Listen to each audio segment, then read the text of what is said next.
C'est toujours une joie pour une communauté paroissiale d'accueillir un nouveau baptisé ou une nouvelle baptisée, puisque c'est cette introduction de Dieu dans la vie, dans quelques instants, de Salomé.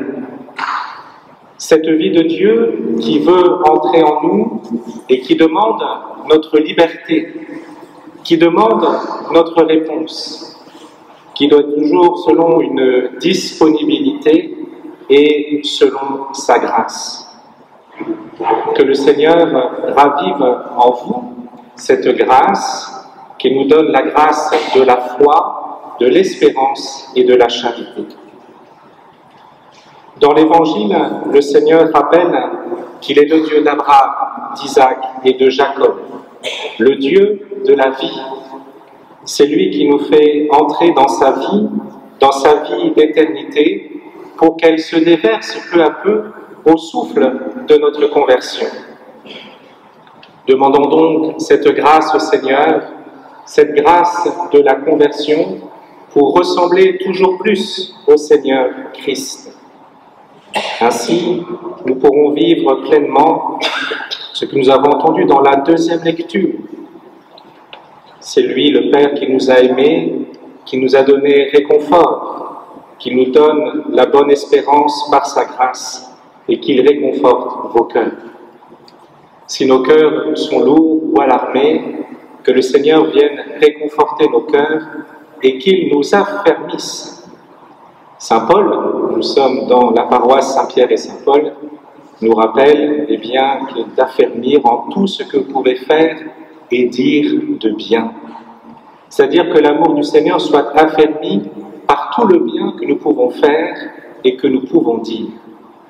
Alors que nous puissions offrir à celles et ceux que nous rencontrons cet affermissement, le fait que nous puissions faire et dire le bien.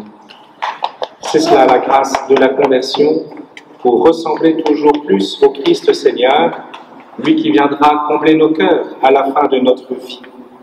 Puisque tous, en effet, le Seigneur nous dit à la fin de l'Évangile, tous, en effet, vivent pour lui. Il est bon, bien sûr, de porter ce témoignage, de recevoir la grâce, mais aussi il est bon d'en témoigner. Témoigner cette grâce de la conversion pour que le Seigneur soit au plus profond de nos cœurs et au plus profond de notre vie.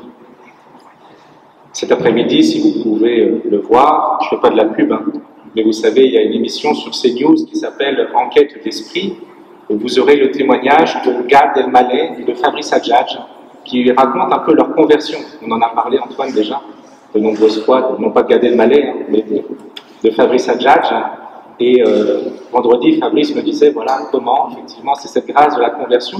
Et cette rencontre aussi, qui n'est pas facile pour Gad Elmaleh, qui est un humoriste d'origine juive, mais qui va témoigner de sa foi et de sa conversion.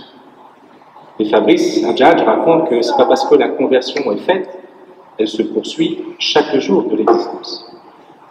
Je vous invite peut-être à regarder aussi en replay plus tard, lorsque vous aurez du temps, parce que vous fêterez le baptême, vous ne pouvez pas tout faire, mais au moins de regarder cette grâce, comment la grâce de la conversion a touché deux cœurs, deux itinéraires de vie complètement différents. Mais c'est le Seigneur qui vient les toucher.